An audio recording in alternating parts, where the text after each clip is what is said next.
Ingrid Lewis-Martin. Last week, City and State did a profile on the advisor written by frequent panelists right here on Picks and Politics, Jeff Colton. So we learned that she's been called the lioness of City Hall, the gatekeeper, the glue, the fixer.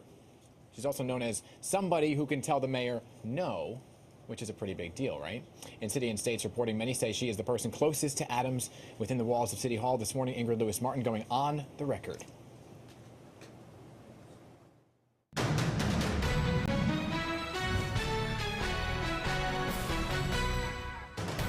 And Ingrid Lewis-Martin is joining me right here in person. Good to see you. Good to see you, Dan. I'm happy to be here. So let's talk about this, right? Chief Advisor to Mayor Eric Adams. So what exactly does the Chief Advisor do on a daily basis? Well, help us understand. Okay. My role is complex. I work in every single unit. There is no barrier. I am allowed to work on any crises or just lend my voice to anything. My most two visible roles are working with administrative services, which is the lifelong vein of the administration, the hiring, the payroll accountability, all of that goes through that particular unit. I also work in close partnership with appointments, which is also another wonderful area that I love, where we get to work with the deputy mayors as well as the mayor to make decisions on who his appointees to different boards will be. Also, who else is actually coming in to City Hall proper. So we heard... And wait, I'm his chief advisor. He doesn't always listen to me, but I'm his chief advisor. Well, so, now we'll get into that because that's very interesting, and that's why we want to do these profiles, right? The folks behind the scenes sometimes. You know, Mayor Adams has been a police captain, a state senator, Brooklyn Borough president. You were there every step of the way. And as you could hear from right there, he thanked you on election night, which goes to show that you guys obviously have a history and a friendship. How has that friendship helped professionally? Oh, it's been tremendous because we are friends and we respect each other. And we care about each other, and we have the same values and the same morals.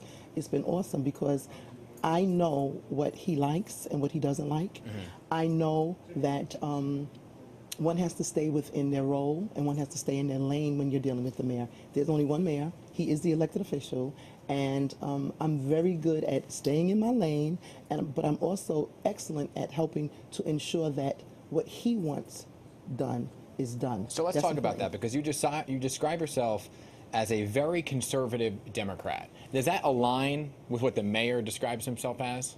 Yes, it does, because he may say he's progressive, which, you know, I don't like the usage of that word, because I feel as if progressive doesn't really encompass what a Democrat is. We're Democrats.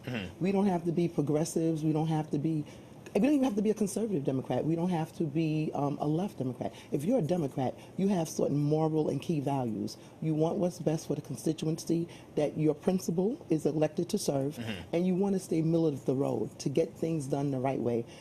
You know, so I like it. Okay, so let's get into some of the City and State article, right? Because we showed you the list of the powerful names they call you. You're one of the few people, as you described, that can tell the mayor the word no, right? Actually, that wasn't me. Diane Savino said that. What I would say is this: I will tell the mayor the truth. And sometimes you have colleagues who they tell the principal, the elected official, what the colleague feels the elected official wants to hear.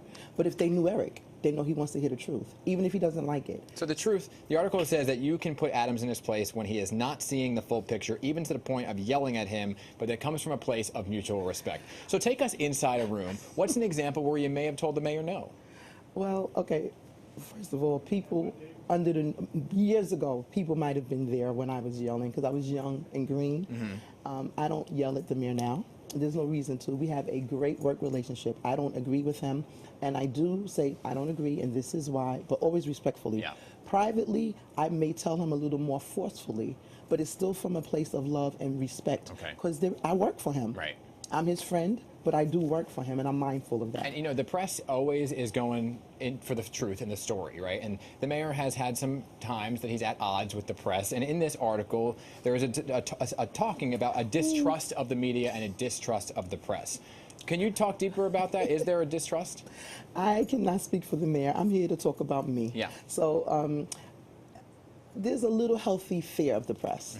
I have no distrust. I'm here with you, so Right. that tells you that I don't distrust the press as a whole. But there's been times when it would have been nice had the press actually spoken to me and asked me a question and allowed me to give the answer. And there's been times when I did speak to the press and I gave them a truthful answer and they twisted it. So there's like a healthy fear of the press, but the press is necessary. Yeah. I just wish they had much more people in the media like you. Well, thank you. But we're going after the story always, and we want to show all aspects of City Hall. There's a lot of headlines that we're talking about, and some of the things we're talking about this week is this big mental health initiative, right? This new mental health initiative that's great kind of playing out. initiative. And there's been a lot of pushback. There's a lot of been back and forth. We had the mayor on the Pix 11 Morning News about this very issue. Were you part of that? How did you advise? Okay, so to be honest, excuse me, I'm a little bit hoarse today. That's okay. When we first entered into City Hall, it became apparent that there were a number of really ill people who were gracing our streets. And these people need help. And I did meet with the mayor about it. And I said to the mayor, I said, Mayor Adams, we really need to put together a team. We need to figure out a way to get the mentally ill people off of the street. It's unacceptable. And he said, you're right. We looked into it, and we knew that there was something known as Kendra's Law, Right. which allows people who are mentally ill to remain on the streets unless they agree to be removed from the streets. Yeah. And the mayor said, but I have to deal with Kendra's Law. We can't get movement on it. I said, well, you're the mayor, and I respect your wishes, but I would suggest that we take them off the streets anyway. We have to find a way to do it. And he has a lot of very intelligent people who are now on our team. Yeah. So he galvanized some of those intelligent people, and they came up with a way that we feel is a smart way and a safe way to give people the services that they need. So you're in the room where it happens, part of these important conversations. I have to ask, why not be the chief of staff? Why not take on a role of deputy mayor? Why chief advisor? Because I didn't want, I was given the option to have any office that I wanted in City Hall. I selected my office. The mayor said to me, way before we came to City Hall, this mayor, the 110th mayor, has been a 110th mayor in the making from the 80s, but in 2006 is when we really put the pedal to the metal to make it happen. So we had this conversation for many years. I didn't know what I wanted in the office, but I knew what I didn't want. Right. I didn't want to be the chief of staff. Yeah. I didn't want to be the first deputy mayor. And then I thought about it. I said, I don't even want to be a deputy mayor. I wanted a role where I can walk into any meeting at any time, where my voice can be heard anytime, anywhere. And that's what I have. I crafted my position, and I love it. I wouldn't trade it. You've advised him along the way, pushing for higher office. We're in the mayor's office right now. Are you advising for a future higher office, governor, president? Can I be honest with you? I didn't guide the mayor to run to become the mayor. In 2006, we had his first fundraiser when he was running to be the senator. And during his speech, he said a lot of wonderful and effusive things to the people who were there. And then he said, and when I am mayor, this was always his dream. Right. So I guided him towards his dream. The future, we don't know. We have to wait and see. Wait and see. Yeah. Ingrid, we are out of time. Okay, I love it here. Thank you. We're out of time, but I know next time you're here, we'll talk about karaoke, because I know you're a big karaoke That's my person, thing, all right? karaoke empress. We'll talk about it next time. Ingrid Lewis-Martin, thank you for being here.